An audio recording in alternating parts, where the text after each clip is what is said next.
What are businesses that never fail or have amazingly low failure rates? Well, if you look at statistics, you will see that there's certain types of machines like coin operated laundry centers, Coke and Pepsi and snack machines, I guess vending machine businesses, rental property, because typically, even if you're just breaking even on the rental payments, your property is appreciating in value on average over time. Other options that are less commonly known include having a salon where you rent out chairs to the stylists.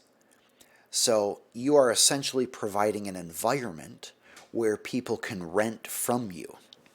Another similar scenario is where you have a commercial building and tenants rent from you to run their business.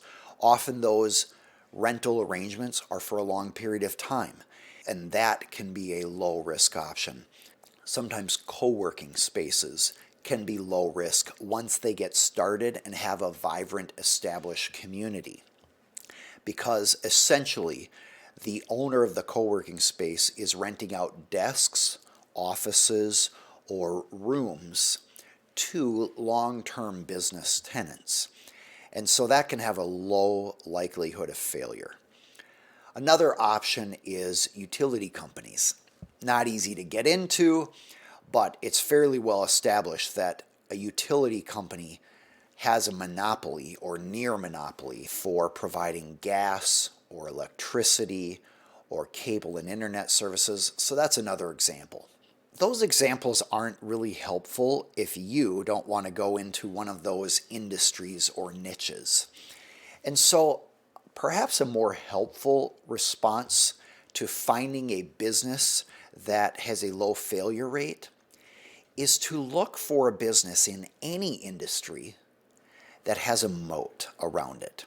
What I mean by moat is that there is something that protects that business from other competitors getting in. There was a book a few years back called Blue Ocean Strategy, and it basically talks about when you're out in a blue ocean where it's just blue water and nobody else is competing with you, you have an extraordinary advantage, and it would take a long time for somebody else to come in and try to compete with you. But if the ocean is red with blood, because there are so many ships fighting for the same fish or fighting for the same space, a very competitive environment, you are going to be very distracted by competitors and them dropping prices and trying new approaches, etc. So, what are some examples of this? You may not remember this, but when I was growing up, PCs, window-based computers, were taking off. And Apple decided to take a very different approach. They decided to be the computers for the education space. And then Apple decided to be computers for people who are into audio and video. And then Apple came out with integrated using a mouse and a graphic user interface. Now, of course, Windows eventually adopted that. But Apple was creating things that didn't have competitors, at least for quite some time. Another more current example is Tesla. When Tesla came out with electric vehicles, people said this is ridiculous. It's never been done, and there's a reason it's never been done, because it can't be done. You can't put enough batteries into a vehicle to actually have it be drivable for a long distance. Those sorts of batteries don't exist. Well, what did Tesla do? It designed those batteries and manufactured those batteries. And for a period of time, if you wanted an electric vehicle that was able to actually be used to drive long distances and actually worked well, you had to go with Tesla. There was nobody else out there. They had a blue ocean. No other ships were competing with them. No other businesses were competing. Another way to look at it is them being in this new space had a moat. So if you're thinking about investing in a company or growing your own company, often you want to think about what is that moat that you can have.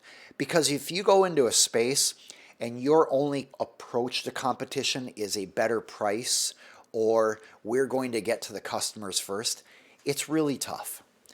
It's tough because quickly competitors can adapt to whatever you're doing. You have a lower price, they have a lower price, and that's just a race to the bottom. So thinking about how can your company have a blue ocean strategy? How can your offering be unique? And maybe it's finding a niche that is not being served well. And you dominate that niche. And you say, you know what, I'm not going to try to be all things to all people. I'm going to be the only one that is providing help in this niche. Generally, that is going to be a narrow market segment. For example, instead of saying, I'm going to be an accountant to all businesses or all small businesses, you say, I'm going to be an accountant to chiropractors. And then when you go out to chiropractors and meet with them, you can say, you know what, I'm not aware of any other accounting firm in this area that provides services just to chiropractors. Or perhaps it's just to SaaS companies, software as a service companies. Or it's just to content creators and influencers. Or just to sports players, professional athletes. By picking a market segment that you can serve, that nobody else is specifically targeting, often you can establish yourself in that area and get a head start over anybody else, because a lot of times people in a company are trying to be all things to all people or sell to all segments. It's this fear that, hey, if I have my offering too narrow, I'm turning away other money. But as the saying goes, there are riches in niches. And so by focusing on a narrow niche, you often can create a moat around your company that's hard for anyone else to get into. That's an example of a moat from a branding or marketing perspective. Let's talk about other possibilities. Maybe you are the only one who has access to a certain material or a certain piece of equipment. I once talked with a company that produced, I believe it was the little rubber or metal piece that goes on leather footballs so that you can fill the air into a football. And they provided that to all of the footballs used for NFL and for college. So they found that the market rate at the time for those little pieces was like $1.20 each.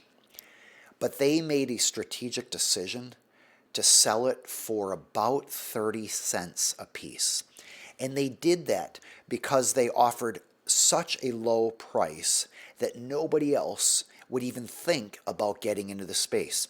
And they had done that by refining their equipment, their manufacturing process, so they could produce this so much cheaper than anyone else that they found no competitors even thought about getting into their space. I'll give you one more example.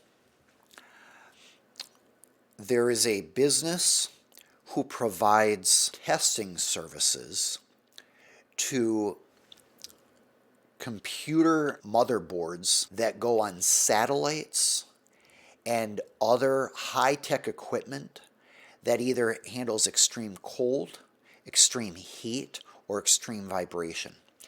And this company developed the equipment that provides testing for those motherboards. So if you are a manufacturer of these motherboards, you want to have the testing so you can get a rating done.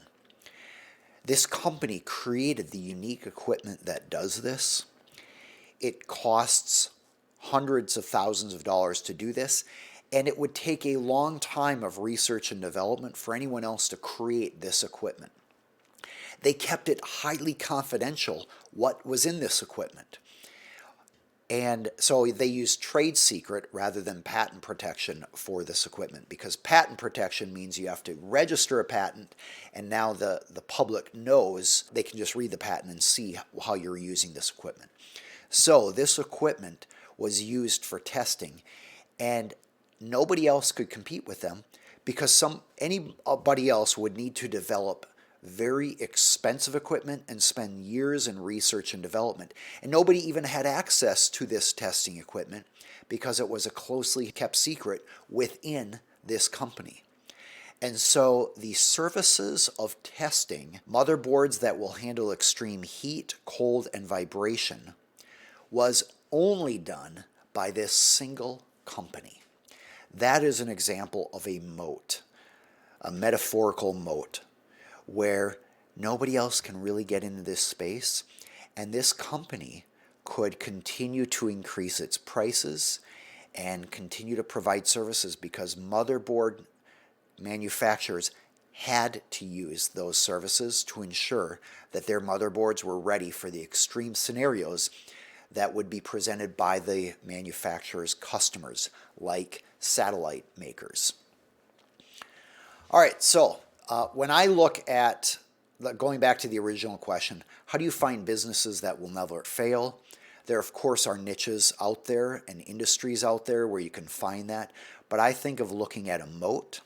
The other thing that can help reduce any company's odds of going into failure is having an entrepreneurial operating system. For example, the entrepreneurial operating system discussed in Traction, Get a Grip on Your Business, which is a book by Gino Wickman. I highly recommend that book for companies with 10 to 100 employees. After 100 employees, the fundamentals of that book still work well, but you have additional layers of complexity, and so you will need to add other layers of management and system in place to ensure accountability and results. If you have other questions about things we've discussed or other legal topics or business topics, topics of importance to entrepreneurs, CEOs, and leaders running companies, please feel free to add them into the comments section below. I will use those questions to generate ideas and topics for future live Q&A sessions that you can watch right here. If you want to be alerted to the next live Q&A, you can subscribe on the YouTube channel and click notifications. You can subscribe to our newsletter to get an email update at aaronhall.com/free.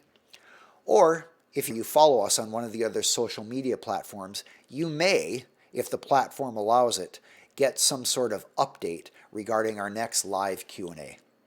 I'm Aaron Hall, an attorney for business owners and entrepreneurs. This is an educational program so that you can spot issues to discuss with your attorney, avoid common problems in companies, and hopefully enjoy the rewards of a more successful company and life. Thanks for joining today.